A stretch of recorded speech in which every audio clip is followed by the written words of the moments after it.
Hello everyone and welcome to another tutorial for a new tool. This time in the modify section there is a new tool called Smooth Object. It sounds relatively simple to smooth objects, but it's a lot more than that. So like most SelfCAD tools, it can be used for profiles and for 3D meshes. So I'm going to get started with a 3D profile. So before I get started, I'm going to set my precision to snap to grid vertices so I can draw straight. So I'm going to take a rectangle here and I'm going to draw here, let's say 200 and move it down by 200 and 150, whatever, let's make it 200. So I have a simple rectangle here. And now what I'm going to do is I'm going to go to the smooth object. And we see this tool has an outer radius and inner radius. In this particular shape, the outer radius doesn't matter. As you can see here, how it explains how it works. It's a rolling ball, or in this case, a circle, which rolls and sees how it rounds as it rolls.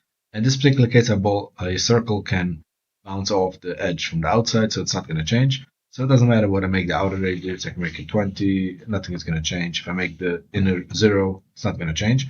But if I do the other way around, to make this 0, for example, let's make this into 50, you can see we get some nice rounded curves. Now, if I look at wireframe mode by turning on either edge or vertices, you can see what this is doing, and it added this nice arcs over here.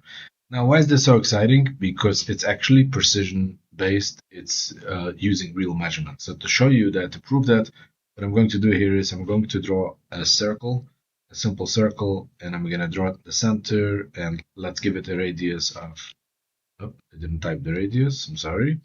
So let's start moving, type in the radius of 50, same radius I did over there. Now the circle is much bigger, obviously, but if you move the circle in position, you will see that this fits perfectly fine with this shape. So if you want to draw a rectangle with a radius of a circle over here to have cut over here, this is perfect. I can make a copy of this circle and move it over here. You will see it's the same idea. And basically all sides, so it's perfectly measured and you can do that. Now, if you would have done something like this, you wanted to do this on your own, there's other options in SelfCAD to do that. I can simply add another rectangle to the circle, for example. If I draw a rectangle here and like this, and now I can go and cut out this piece over here and this piece over here, select them and delete these pieces so I can get this away. But yeah, it's a tedious process and it's relatively simple in SelfCAD compared to other software, but still it takes some skill to do this. And over here, this is done automatically without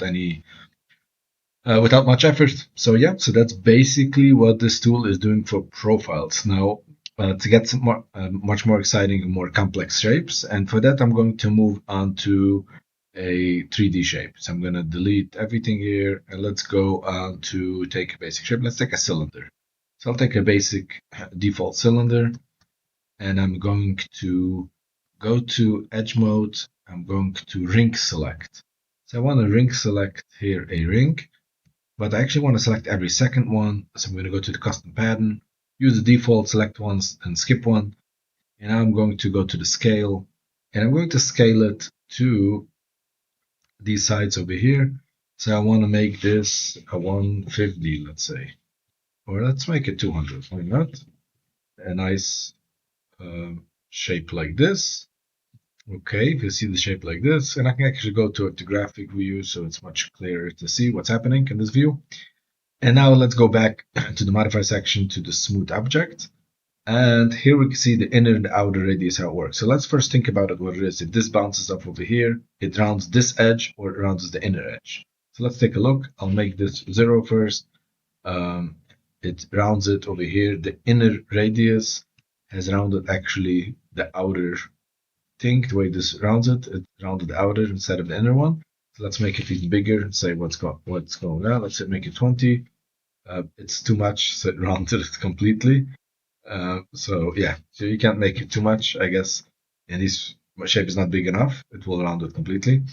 So let's make it 5, and you can see this rounded the outside by 5 and the inside stayed sharp. Now if I'm going to make the inside 5, um, the outer 5, I mean, that bounces off the outer one, this is going to round the inside shape, because when it bounces off here, it's where it makes the shape. So you can see here it's rounded here, and then it's rounded here. Now I can make it different sizes, obviously. So let's say I want to have the outer should be more smooth, so I'll make uh, um, the outer will bounce the inner one. So it looks like it's a little bit confusing, but if you think about how it actually works, it bounces, it makes sense. So let's wait. It just takes a little bit of time to process this in a mesh. And you can see we have a wider, much wider, think over here, a much narrower, still yet some smooth shape over here. Now, this can be used for a lot more things. So let's take, for example, one more example here. I'm going to select this polygon. I'm going to go to inset. Let's inset this by 25. 25 was too much. Okay, I'm dealing with a small shape here, so 25 is too much. Let's inset it by 10. And let's extrude that. So I'm going to extrude that by 50. So we have this nice shape over here, and then here also. And let's go to a regular view so we can see what's happening. So now let's go back to the smooth object. And we're going to make both default, both of 10. And let's take a look how this is processing it. So this is actually smoothing out here the edges, it's smoothing out here, but it's 10 is too much. So we gotta make it of 10. Even 5 is too much probably. I think one improvement needs to be done so I can change both values without waiting. So maybe I can cancel that. Let's see what's happening. Yes, I can just cancel it. So now it will reprocess. So I don't need to wait if I need to change both of them. So let's take a look what's happening. And I think actually 5 is probably even still too much. But yeah, here you can go and let's finalize it. Let's take a look without the wireframe so it looks better. So you can see how this rounded beautifully all edges, the top ones, the ones over here, this one, this one. So that's basically what this is doing. One more thing what this is doing is it also fills holes, gaps. So if I'm going to go, let's take a look at this, a sphere now, for example, and I'm going to add some more examples. I'm going to do a few things. I'm going first to deform it a little bit. Let's say move these vertices out a little bit.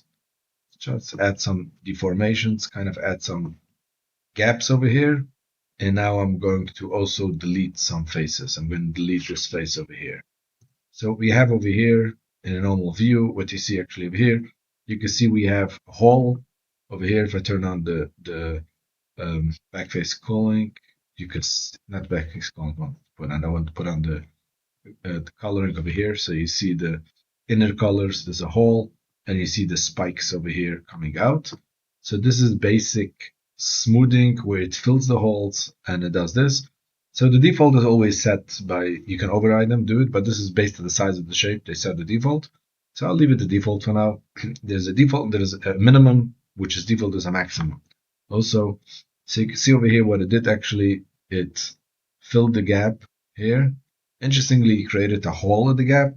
I'm thinking these offsets over here made it think this is supposed to be a hole. I can test this theory if I'm going to delete something over here that is not connected. And I wonder if it's going to make a hole over here also. Here it's kind of bounced off this bounce over here. That's what I'm assuming, but I have no idea. So let's test it together. And if you do over here something like this, and actually it still has a slight hole, I think, but barely noticeable, but it has a small dent. Yes. Okay. The other thing is also this could be used multiple times. It's not like round objects, others that every time you use it's going to redo it. It's not going to redo it, but actually you can also minimize. If I do a 0 here, let's cancel it so I don't have to wait, and make it 0 over here. And oh, okay, so there was nothing. So let's make it 1. It will reduce the smoothness, so it can work kind of in the opposite way as well, but it's not going to add more details. It's just going to roll again the bone, and it's not adding. So to show what I just wanted to show, I'll show it in a basic shape, in a very basic example. So let's take again a drawing, a 3D sketch. Let's take a similar example to what we just did. So take a circle, something like this, and we're going to select some vertices, and yeah, I don't have patience to select all of them, and I don't want to make you wait, so I'm just going to do something random. It's going to look ugly, but something like this. Okay, so now if I go to smooth objects, and I'll use the defaults, it rounds them nicely. If I go to, let's say, 10, and over here 10, it smooths them out. I can go back to, let's say, 1 and 1. But if I finalize this, take a look at the amount of vertices. If I'm going to go back now to, I can look at the amount of edges, 226. If I go now again to smooth objects and make it, let's say, like this, it smooths it out. It actually gets 203, actually less vertices. So it keeps on working based on what's needed, and it will not increase vertices every time for nothing. We have only 103 vertices. If you do something similar to round objects, let's say take a basic drawing for round objects, it may look like it does a similar thing, but it's actually completely different. What's going to happen now if you go to round object, it's still going to round this, and every time I do it, it will round it more. But let's take a look. I did it twice, 2, so we have 16 edges. I'm going to do it again now, round object, and again for 2. And now it keeps on rounding more. We have 64 edges, and it's going to keep on increasing. So basically, it keeps on adding edges every time. But this is not. So yeah, there's a lot of. It has some overlappings to this, but it has a lot more. It can fix geometry. It's precise measurement, so you can use it for real modeling, not just for organic shapes and type of stuff which aren't object basically used. This is used for actual modeling, and also it can double down as a magic fix. It has some similarities. It uses different algorithms, different stuff, which is actually good purposely. So in cases where magic fix fails, you can try this, or vice versa. They're using different logic, but similar concepts where it fixes and smooths the mesh. So that's basically it. I hope you learned something new, and I hope you enjoyed it all. And thanks for watching, and thanks for using SelfCAD. Have a great day. Bye.